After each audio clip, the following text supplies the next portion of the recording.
Good morning. Good morning, everybody. Thank you for joining. My name is Justin, and I'm joined by my colleagues Jenna and Brian. I'm excited to be here. This is our first of an Engage and Motivate series, really focused on teacher experience and teacher retention. So as we get started, we like to use our check-in questions to get each of our participants present, thinking a little bit about the topic for today, which of course is teacher retention.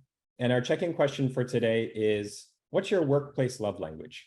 And so do you express like your support and love and gratitude for peers and colleagues more through feedback and mentorship? So receiving gifts or giving gifts, right? Or like giving new opportunities and new chances for people to grow, or through acts of service or support. So helping people maybe with lesson planning, right? Or think through a difficult problem, or just sitting down with some quality time, connecting with a peer.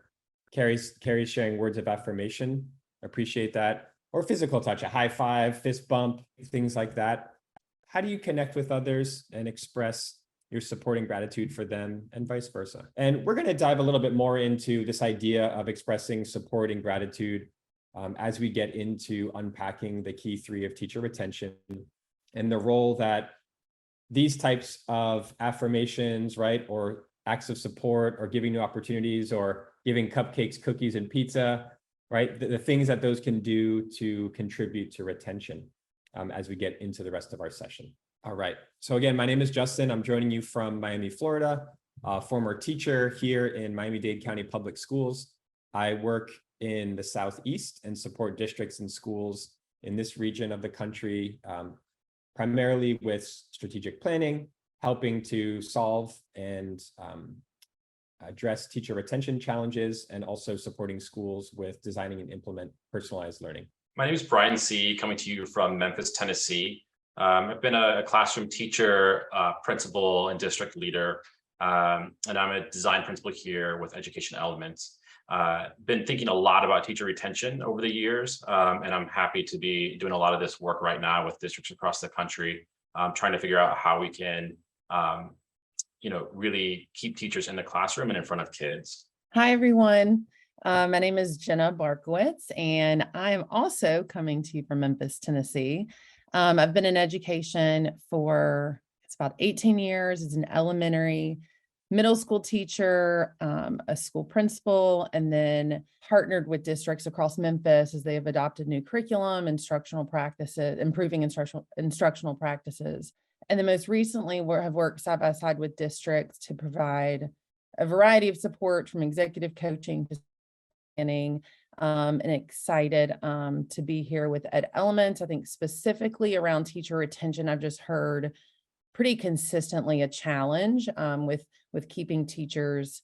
And so I'm excited to offer some practical tools to everyone as you start to think about how to address this challenge. So the next question that we want to have you think about, and this is probably something that you've been thinking about or have thought about many times, certainly over the past couple of years, if not today, but considering teachers and the challenge of retention, what do people take with them when they leave schools? What do people take with them when they leave school? So think about that. We're going to come back to that question, but we want you to consider that as we provide a little bit more framing for our day and the context for this webinar. So as I mentioned earlier, this is the first of a 4-part webinar series, our Engage and Motivate webinar series. Today, we're going to be focusing on the key three of teacher retention, really a school-based approach to what can be done tomorrow, now, immediately, to help with retention with groups of teachers and enabling systems that can help address retention needs. Later next week, we're going to move into conversations about strategic planning and how you can translate high-level ideas into practical initiatives within your strategic plan. Later on in October, on the 25th, we're going to have a webinar focused on different survey tools and how survey tools can support different needs across the district, from strategic planning to understanding student experience, so that the classroom experience and teacher practice can be improved, to using surveys as a way to understand teacher wellness and student wellness from a social emotional learning perspective as well. And then finally, we'll round out our series with just having a conversation about why is it that districts continue to make the shift to personalized learning. But today, our focus is to dive deeply into teacher retention and specifically what we call our key three. And to do that, we're going to begin by some framing around what we mean by the challenge of teacher retention and what that looks like. And we'd love to hear from each of you during that time. Then we're going to get into a conversation and looking at some practical tactics and strategies and the systems to support them and support their implementation through our key three. And then finally, understand what it looks like to implement those systems and how you can do that in a practical way. So we have a few downloadable resources that we're going to share with you. We'll also be sending those out after our session today to make sure that you have those. And those are really scaffolded guides, which you'll see a little bit later this morning, and that we'll walk you through.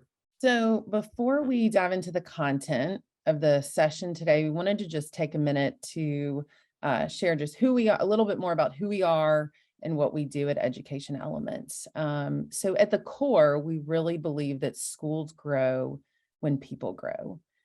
We know that change begins with people, not just products, and that we have to evolve our habits and mindsets in order to support a more just future for all students. And so our work is really grounded in that belief. We support in schools, districts, state agencies with a variety of different challenges they might be facing. A few of them being strategic planning, leadership development, personalized learning. And so today our focus will be in retention, employee retention. And so as you can see by the map here, we work with schools, districts, and state agencies across the country. Since 2010, we have impacted 1.5 million students, over 1,700 schools, and over 320 districts. So I want to come back to this question that Justin posed to us at the top of the webinar. This question of what do people take with them when they leave schools? And I would love to hear from everyone. What do you think people are taking with them when they walk out of the doors of schools, when they make that decision to leave the classroom? It would be great if you could put some things put your ideas in the chat. Yeah, we have a range here and also some immediate trends coming out, right? Institutional knowledge, the inner workings of the school. Rachel, you're sharing about relationships and morale. So certain people might be quite influential in the school community and really help to define the culture of a school with students and with other staff. Resources and their experiences and skills. Sometimes they take items with them from the school. Sometimes you have a Milton that takes a swing line with them. So when we think about this, people do take a lot with them when they walk away from schools. The relationships that they built with students, and we know how long it takes to build relationships, how much time and energy it takes. They take that curricular knowledge, the curriculum, all the, you think about like the high quality instructional materials that so many districts are investing in right now, math and literacy, all the coaching hours that go into teachers. When we think about the shift to having like high impact coaching and pushing teachers to get better, the time spent in classrooms, the time spent in one-on-one meetings with teachers, all that coaching that goes into a teacher leaves when they walk away.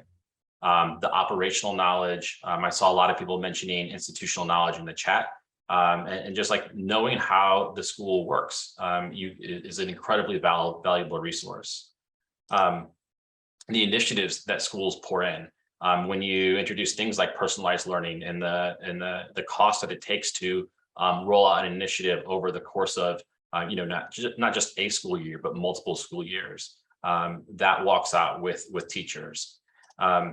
The community networks and the time that teachers spend in communities working with different networks of people, different groups, walks away with teachers as well. And leaders, like our teachers are leaders across this country in our classrooms. They lead students, they lead other teachers, and that leadership walks out when they walk out as well. And so, this question is really essential when we think about understanding, keeping teachers and why teachers leave. And if districts aren't asking them this question of like what they're walking away with, they're really missing an essential question in terms of like why teacher retention is such a critical thing to be talking about. But there's another question that I think is really important, and that is like, what are schools left with when too many teachers leave? We know that teachers walk away with things, but what's left in the wake of having a group of teachers leave, be it 2, 3, 4, 5, maybe more teachers leave a school in a school year.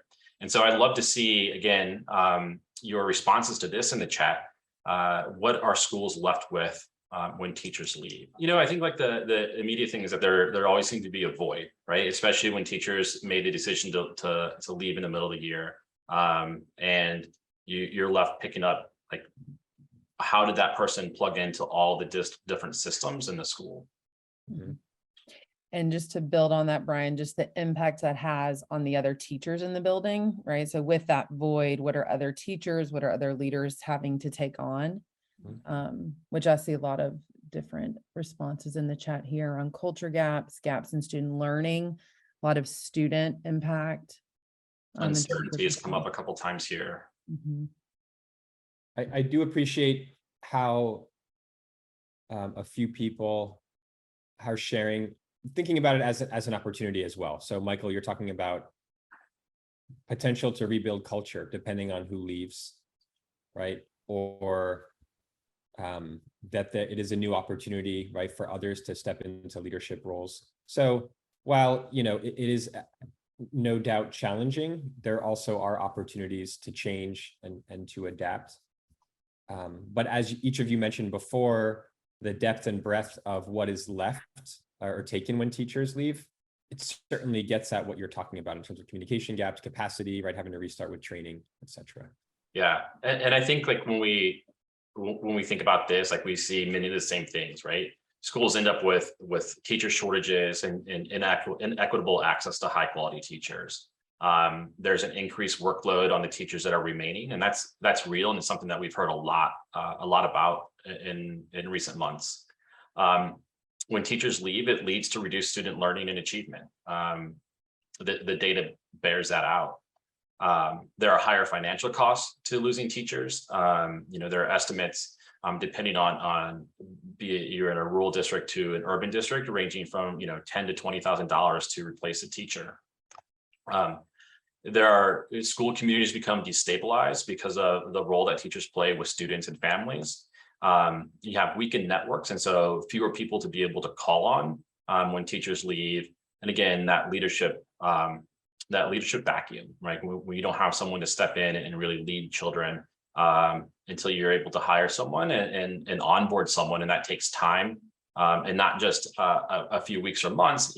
Really having someone become an integrated piece of your school community takes years. And teacher attrition has been in the headlines. It's been in the headlines a lot recently, and so we're going to play a little bit of a game, and we're going to just use the chat for this. And so I'm going to ask some questions. I'm going to show you some headlines, and I'm going to ask you what year you think this headline appeared in a newspaper or an article. So sort of like the Jay Leno headlines. Here we go. So here's a headline from the Economic Policy Institute. Teacher shortage is real, large and growing, and worse than we thought. So drop in the chat. What year do you think this happened? 2002, 2019, 2020, 2022, or 2007? I'm seeing 2007s, lots of 2007s, 2020. So this was from 2019, just before the pandemic started, March of 2019. So about a year. In fact, almost exactly a year from when the pandemic started, when schools started closing down. Here's another headline: Understanding and Addressing Principal Turnover, a review of the research. What year was this headline published?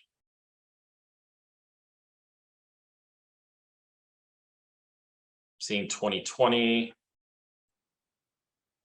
2007, another 2020, 2019. This also came out just before the pandemic, about a year before the pandemic in 2019. Here's one, educators feeling stressed, anxious, overwhelmed, and capable.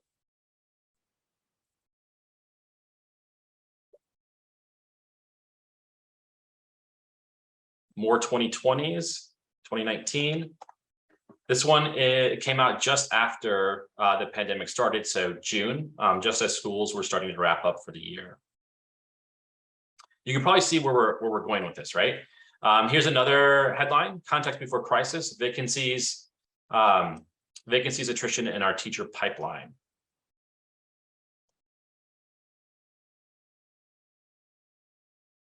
'22 is on this one, 2022. And this came from August of 2022, so just this year. And this is similar to a lot of headlines that we've seen in the last several months. And I have, I think, one more with turnover high, schools fight for teachers.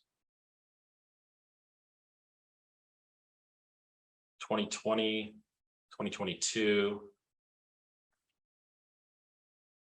2022. Interesting. So this headline actually goes all the way back to 2007. Like I said, you can probably see where we're going with this, right? Like the teacher retention or teacher attrition, quote unquote, problem has been a problem for a long time. It's not something new. It's not something that is recent. Schools and districts have been dealing with teacher attrition for many years. I think what we know from the pandemic is that it seems as though the pandemic has exacerbated this, but the problem has been there. The problem has been there for quite some time. And I'm sure we could even go back to the 90s and the 80s and find similar articles. Might have to get the microfiche out, if any of you remember that, in the old libraries, right? Like, but we know that this has been a problem. This isn't something that's new. And yet we keep having this conversation. And I think we're at a pivotal point now, and I think the pandemic has provided us an opportunity to really address this in a few different ways. So the data is really clear, right? It was clear, it is clear, it will continue to be clear. Like teachers are leaving schools. They are replacing colleagues who have left voluntarily. When we're hiring new teachers, they're just replacing the people who have left. More than 2/3 of teachers are quitting before they ever reach the age of retirement. And the problem is even worse at Title I schools, where turnover rates are 50% higher at Title I schools, and even higher in our math and science areas, so 70% higher there. And we could pull more statistics here. This isn't something that's should be super surprising to everyone, but the data has been clear. So what we're arguing for, or what we believe, is that there need to be 3 shifts in thinking about teacher retention. We think schools and districts need to make 3 significant shifts in their thinking about retention. And the first shift is that district schools should adopt a proactive approach in order to address teacher attrition, right? Teacher retention should be embedded into goals and strategic plans for districts. And districts should be collecting and monitoring and acting on data to address teacher attrition. And so, I see a question here: is the data from a particular source? Yeah, I think when we talk about collecting data, like there are different ways to collect data, and we have from teacher surveys or exit surveys and this sort of thing. But I also think there's opportunities for looking at things like empathy interviews and really trying to understand your teachers and why they're leaving and what they need. The second shift is that districts and schools should use a school-based approach to teacher retention, right? So we know that the teacher attrition issue, like when we're talking about teacher pay, we're talking about teacher preparation programs. These are big problems that require policy shifts and systemic change. But there's also an opportunity at the school level to really to address teacher attrition, right? Like these are two things that you can't do one without the other. We could pay teachers a lot more money. We could raise salaries by 25% tomorrow, and districts would still struggle to retain teachers if they're not really thinking about this at a school level. And so, we argue that districts should embed teacher retention goals into performance evaluations for school leadership. We argue that teacher retention is something that principals should be coached on, and they should be coaching for, right? It's something that should be part of their conversation ongoing. And we argue that resources should be allocated to schools specifically for teacher retention efforts. The third shift is that districts and schools should adopt a systems-based approach to teacher retention. And Justin's going to talk more about this in a little bit. But teacher retention is really a daily habit, and it's something to be planned for. It's not something that should be reactionary. It's something that should be part of everyday work. We think that initiatives and plans should be monitored for fidelity, effectiveness, and impact. And so there should be a plan for it. There should be a system for teacher retention, and then this should be measured for fidelity. Like, is it happening? How effective is it? And is it having the impact that we want it to have? And those plans should really just be, they should be created based on data, and they should be changed based on data. It shouldn't be changed because we think something, we have a gut feeling about something. We should really hone in on this use of data to retain teachers. So thinking about those three shifts, we've taken an approach here. And it's really a school-based approach using what we call the key three of teacher retention to increase belonging that will solve the unique and varied retention challenges faced by schools. So I want to name here that, teacher retention at schools, it's different from school to school. We can't just paint all the schools with the same brush and say this is what's causing teacher attrition right now. And this is what you can do to keep all teachers. But what we do know is that teachers need to feel like they belong to a school community.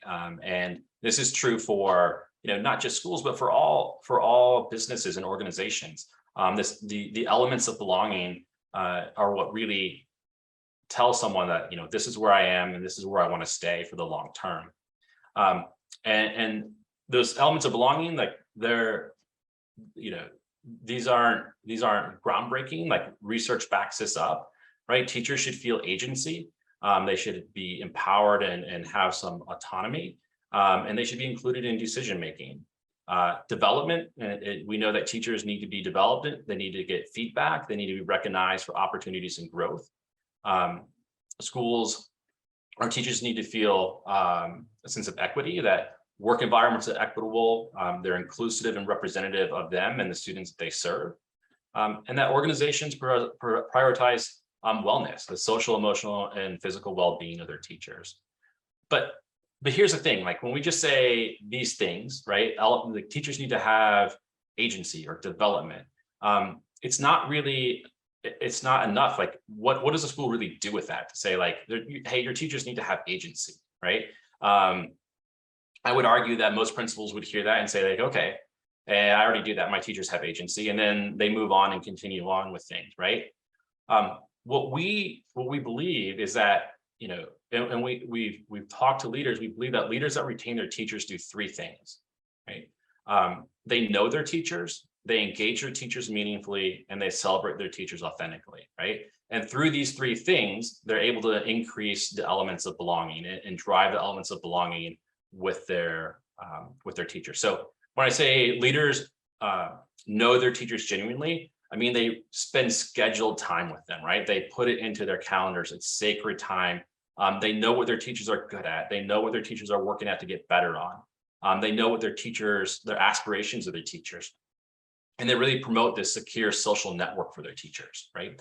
Their schools are a place where teachers can connect with other teachers and lean on other teachers. And so they really know who's in their building and what they need. Leaders that retain their teachers also engage their teachers in a really meaningful way. They empower their teachers to be decision makers, right? They've developed their teachers, and so they trust their professional decisions. They give their teachers feedback, and they connect their teachers with each other. And they ask their teachers for feedback, and they take that feedback and they do things with it. And I think this last point here is really important, that teachers are brought into the decision-making process, and like there is transparency about how decisions, how and why decisions are made. And then finally, we know that leaders that retain their teachers also celebrate their teachers in an authentic way, right? They're not just waiting for the Teacher Appreciation Week in May. They're thinking about this ongoing. They express gratitude for their teachers, both for the small wins and the big wins. They praise their teachers, both privately and publicly. They know what their teachers respond to when they're talking about praise and gratitude. And like I said, they're really authentic in how they show gratitude, and they have systems for making sure that this happens. So again, like these three things are really about, I'm going to flip back a slide here, about driving these elements of belonging and making teachers and helping teachers feel like they're connected to a school, that they belong at a school, and being really systematic about that. And I'm going to pass it off to Justin to talk about these systems. So we are going to get into specific examples very soon of the enabling systems aligned to the key three to build belonging. Before we do that, we want to take a moment to align on what we mean by enabling system. What we found in our conversations with and support of school leaders, teachers, teacher leaders, mentors, district leadership, and charter networks and organizations as well, all sorts of education-related organizations, is that there tend to be very well-established systems for compliance and required expectations. So for example, grades or attendance, right? Or a set number of observations.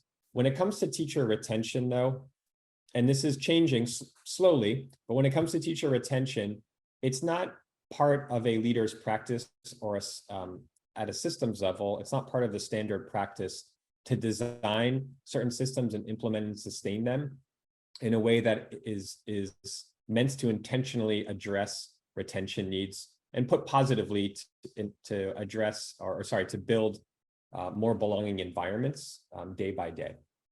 So when we talk about an enabling system, we really just mean a protocol, a series of protocols or actions that are executed in some sort of sequence in response to something or to maintain something. So for example, parent outreach. That's probably something that as an educator, whether you've been a teacher, you are a teacher, or you support them, or you work in a school, that's probably a regular part of your day or a regular part of your week. Some schools have very clear systems for doing that, and others can be very reactive, right? So an enabling system is one that is proactive, okay? So for example, if the AP and a group of teacher leaders sit down weekly, they're looking through attendance, right? The family has already gotten a call from whoever runs attendance in the school saying, hey, is Jenna okay? Is Brian okay? What's going on? Can we send, homework? What's going on? How can we be helpful? So there's that, right? That is part of the system as well. But this example here is really checking in more deeply. And so the AP and teachers looking across trends, have there been chronic absences? Are we talking about that student, right? Looking at other data and kind of triangulating what might be going on, but doing this in a disciplined fashion week over week, right? And then prioritizing who are the 10 or a dozen parents or so that we might have to call across our grade levels, and calling those parents and checking in with them. And if they don't answer, calling back, right? Until you do. But doing that with, again, intentionally and proactively, and knowing that there's a regular expectation for the AP in this case and the teacher leaders to review student attendance, right? Triangulate that with different data, and then prioritize who's going to call who and about what, right? Many school leaders also, looking at the next example, have a staff newsletter or maybe a weekly email or something that you send out. Not all principals, not all APs, right? or department chairs or department leads, but many. And so we think about this as a normal thing. We share, okay, as a principal, here's what's going on this week. We're going to have these visitors. I want to recognize Jenna and Brian for these things that they accomplished last week, etc. By the way, we're making progress on this initiative. It seems obvious enough, but probably many of you could tell me, if you're supporting schools and principals, how this might not feel like a priority, right? And having a system around that where I asked Brian to send me, if I'm the principal, a couple bullet points about the English department, and Jenna the same thing about what's going on in the math department, right? And just checking in with different people and having them contribute to that newsletter so that teachers feel informed. People understand it and can expect what's going to happen in the school. And I feel like there's some transparency and communication as a member of the staff. That helps me understand how to plug in, right? And how to be a member of the school community. Again, so these examples might feel obvious, right? And they might feel like things that all of you do, but not all school leaders in schools function this way for parent outreach and communication. And then when we think about the context of teacher retention, less schools and school leaders think about enabling systems as a way to drive retention.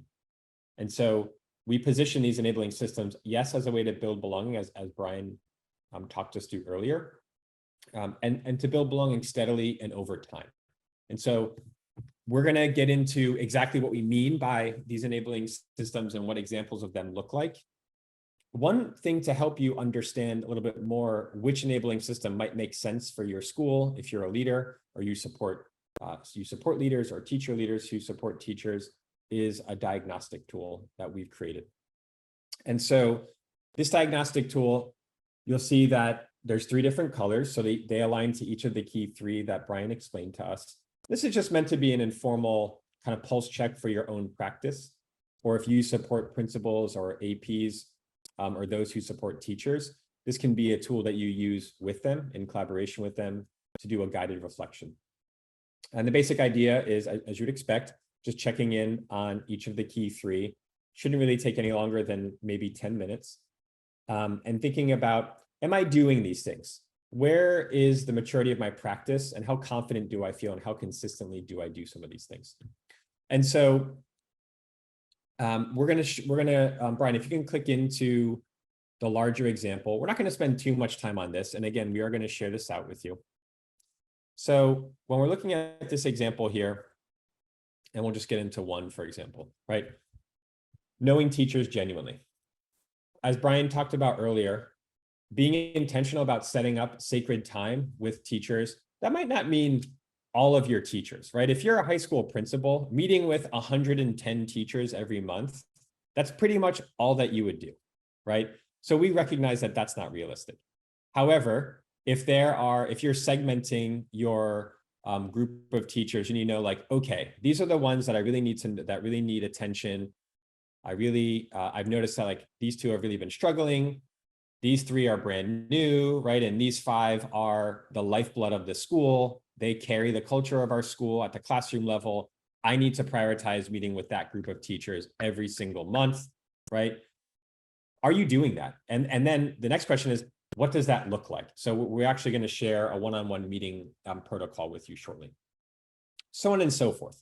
The idea is that, like, really over time, all of these different practices are in place, right? Each of these aligns to, again, the key 3 that Brian walked us through. And so you see that there's a range of different practices here and systems that enable them. And some of these are seasonal, right? So for example, like a clearly defined intent to return process, if you're working in a district, the district might have that in place for you, right? So you might go a little bit deeper to have stay interviews with people to complement that, right? Or if something's going on in the school, right? Or you want to get out ahead of a change that is coming, are you having empathy interviews with people? And then what is the protocol for doing that to understand how they experience a particular part of their day, right? So again, use this as a reflection tool. It's meant to be informal and to really spark conversation with yourself and reflection with yourself if you're doing this alone or doing this in collaboration with others. And the idea really would be to choose 1 or 2. The idea is not out of the gate to do all of these things. It's really to narrow down your focus, right? And so it continues on with different enabling systems aligned to how you might engage teachers meaningfully. And then finally, on the last page, different enabling systems about how you can celebrate and recognize teachers.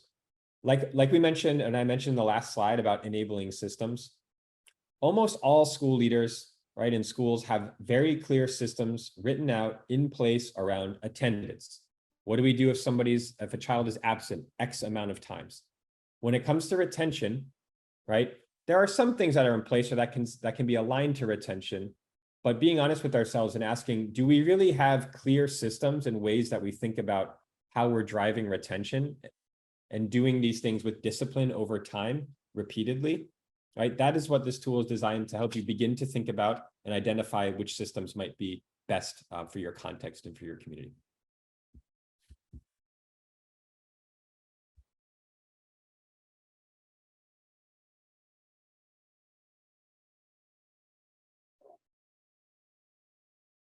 So if we think about the key three, I want to take some time to really think about how we could apply the key three to retain a teacher. So I have a fictional teacher here, Mr. Williams. I'll give you a second to read through. I'm not going to voice over some of the highlights here.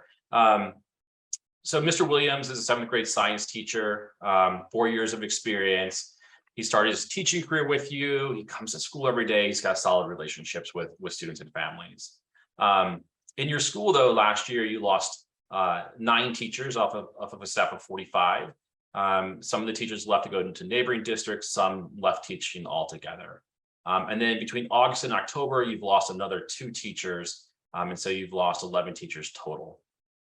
Mr. Williams is now filling in or stepping up, and he's a 2nd most experienced teacher on the 7th grade team. 3rd most experienced teacher, science teacher in the school, and he's supporting his grade level and the science content team through sharing materials and resources. He's also taken on some planning of grade level events and as a grade level chair. So you've had this turnover. You've been fortunate enough to be able to backfill those teaching positions. The district HR team has come through with folks that you can hire. You have just one long-term sub that's teaching an elective class, and you're happy that every class has a teacher in front of them, but you're concerned about the instability that the staffing will lead to with future teacher retention. So hopefully you see, you may not see this exact scenario, but my guess is that most schools, most districts see some of the things in here in themselves. Like, it's a reflection, and I want to point out here that a lot of what Justin has talked about so far with the enabling systems has been about being proactive, and that's the ideal scenario. But we also have to be reactive sometimes, and sometimes we have to work with Mr. Williams and make sure that Mr. Williams wants to come back next year when we're put in different situations. And so there's an element of this of being reactive, but also being thoughtful in how we react to the different situations when they arise, right? We don't want teachers to leave in the middle of the year, but sometimes they do. And how we respond to that sends messages to the rest of the staff about their place and their belonging in the school. So there's Mr. Williams, and we're going to think about how we apply the key three in a really sort of tactile way, like a pragmatic approach to it. And I'm going to pass it to Jenna to start off with the first one on knowing teachers genuinely. Yeah, thanks, Brian. So this first tool really falls under the key three of know teachers genuinely. So specifically, it's establishing weekly one-on-one meetings to retain teachers. So similar to what Justin mentioned earlier, though, if you have 110, high school teachers, meeting with each of them each month might be unrealistic, right? So, but what are the focus teachers or core teachers that you might want to prioritize, and making sure there's time twofold. One, to build a structure around developing teachers, and also providing space and an opportunity to connect to teachers, and really, having them feel like there's a safe space to problem solve, and make sure their voice feels heard and that they feel valued in this space. So let's see, Justin just dropped in the link. So you'll see there's 4 components here under this tool. So the first one is just like establishing a vision and a purpose for this time. So what are these regular one-on-one meetings? Like, what is the vision for them? Second component is, when would this happen? So determine the schedule, the aligned process, making sure everyone's clear on like when this is happening and how. The third big component is implementing them. And then the fourth one is just monitoring the effectiveness of them. And so you'll see a set of questions that fall under each component. And hopefully these will be a really practical way as you go about establishing these meetings to help you plan them out and just make sure there aren't any gaps that that are there that you haven't thought through or filled in. So that is the first tool. And so when we think about Mr. Williams, in this very realistic scenario, we can see how an admin setting up time to meet with Mr. Williams on a regular basis to, one, ensure that there's space to develop his content knowledge, his teaching strategies, while also providing space for him to feel valued and heard and bring up problems that might be happening on his grade level team, how that might be really impactful for Mr. Williams and helping him stay at the school. So I'm going to roll it back over to Brian for the second tool.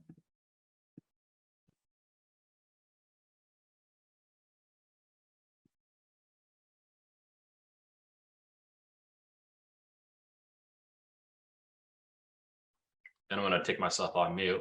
The second of the key 3 is engaging teachers meaningfully. And so in this workout, we have a workout on designing recurring communications to retain teachers, right? So specifically tailoring our communications, be it weekly email blasts or monthly videos or daily memos, to ensure that there are pieces in there that are hitting on the key 3 to retain those teachers. So we know that messages with a consistent format at regular intervals that convey those key pieces of information increase transparency so that teachers can take action. They know what's coming. There aren't surprises, right? If you talk to teachers and the surprises are the things that make teaching really difficult. And so regular communication helps decrease the surprises for teachers. And it empowers teachers and improves equity, right? It makes sure that all teachers have the same information, right? That certain groups of teachers that maybe are close to the principal don't get better information or different information than other teachers, right? So now everybody has the same information and everybody has that level playing field. And using this strategy, when teachers say they don't know what's happening in the school or communication isn't aligned to the goals of the school, it is a good key indicator that, hey, you might need to think about redesigning your recurring communication for teachers. So I'm going to show you in a little bit more detail what this looks like. And again, similar to what Jenna showed you, these are questions to ask yourselves. In your recurring communication with teachers, do you know who your audiences are? Are you communicating with all of your teachers or specific groups? Like, what's the purpose of this communication? Are you linking it back to those key performance indicators of the school so that teachers know what you're driving towards? Are you addressing like what's happened in the past, what's happening currently, and what's coming up in the future? And to that end, like, do teachers know what your plans are, the progress towards those plans, and what problems are coming up for the school, and like what action items need to be completed to like keep us on track? And then finally, are we celebrating and reflecting as a school? Like, are we celebrating teachers? Are we celebrating our accomplishments together? Are we reflecting on like what's happened and the direction of the school? So these are some things that help build agency development and equity in those elements of belonging. And the third key 3 is to celebrate teachers authentically. And this is one of those things that I think a lot of people feel like they do already. But when we can be more systematic about it, we can be more intentional about it, it can have a lot more impact. But gratitude, and I want to like name, like there's a difference here, right? There's gratitude, which is just thankfulness and appreciation. And it's important to show gratitude for things that people do every day. And then there's praise, which is the recognition of really outstanding work, especially the outstanding work that's driving towards the improvement of the school or the KPIs of the school. And so, you'd want to use this strategy if gratitude and celebration happens inconsistently at your school, and being honest about, does everybody receive gratitude? Is there equity in who we're celebrating? You would want to use this strategy if your celebration isn't tied to your school priorities.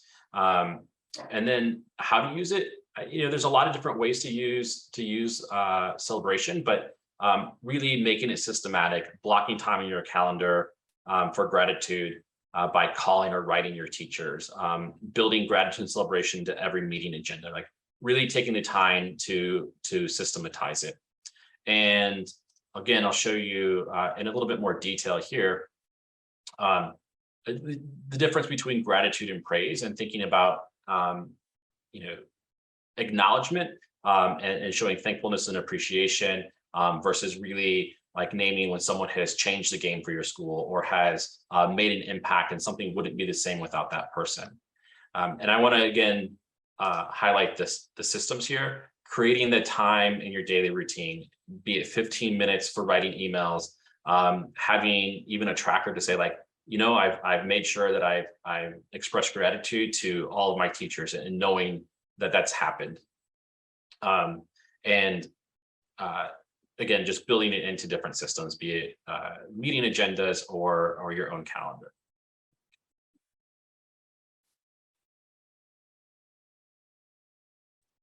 Okay, so those are hopefully, and we're going to send those out, those workouts out to you in a follow-up email.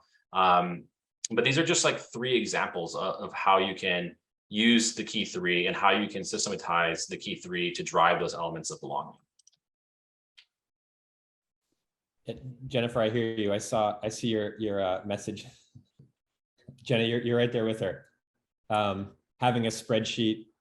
Brian is very much a systems person. Spreadsheets are probably his love language. Maybe we should have a sixth thing in there. Yes, for our that is absolutely true. But we certainly recognize also that for some people and some leaders, the key 3 that we just talked about today, generally each of the systems within the key 3 or the 3 specific systems that we dove deeper into, they might come naturally to you, or they might already be a regular part of your practice. And maybe some of the others you identify through the self-assessment are not. But for other leaders, it might be a newer way of thinking about teacher retention and how one can be intentional, or sometimes, Brian, as you mentioned, like we do have to react, like as the case, like our case study showed, right, with Mr. Williams. And so just know that the tools are a scaffold for you. These are tools to help you coach others or to support your own action. And so with that, we've just laid out a few suggested actions depending on your role. And this is not a comprehensive list by any means, but just to spark some thinking and help you understand how you might move some of these ideas forward. The broader theme in terms of action taking is to really be focused. We know that we shared quite a bit today, and that is certainly by design, because we have a range of different needs across each of the leaders and each of you. And as a teacher, you might say, hey, your next meeting with the principal, I attended this webinar, here's a self-assessment, or here's this one-on-one meeting, could we try this out? Or would you like me to use this?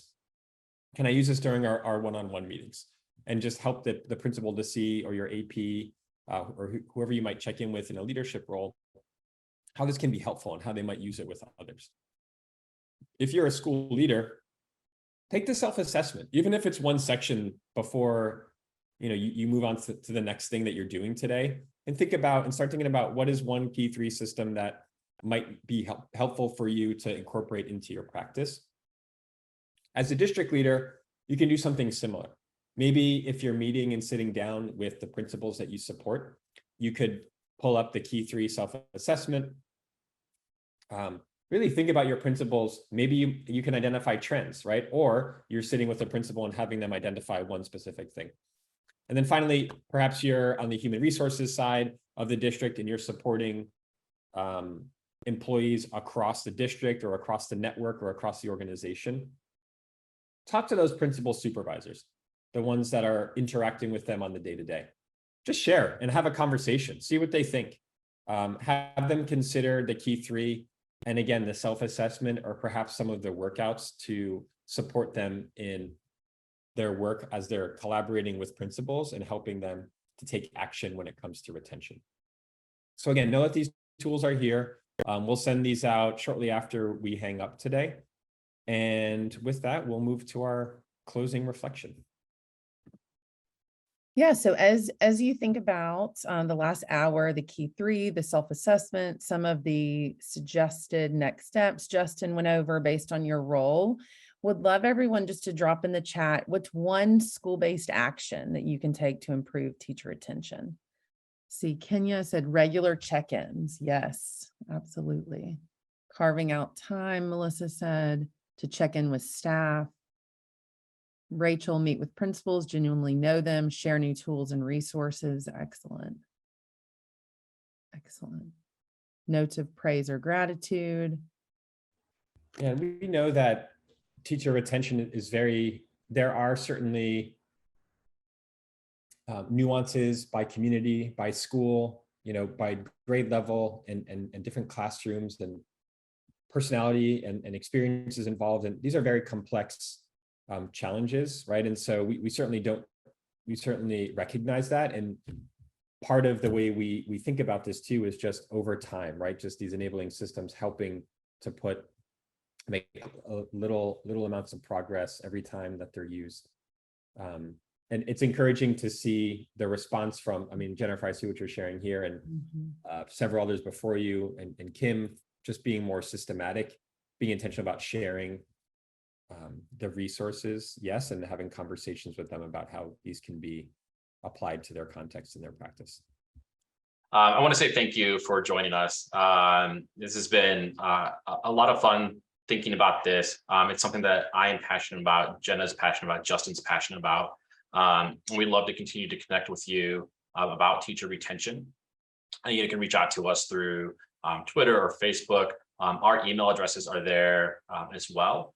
And feel free to reach out directly to us, and we can talk about your specific schools and in your context, and helping to design and think about what's going to drive teacher retention for you specifically. There's also, you can follow us on our blog. There's actually a new teacher retention post that just dropped today, so definitely check that out on our blog and subscribe to it so you can get all of our updates. And with that, thank you so much. We look forward to hearing from you all in the future.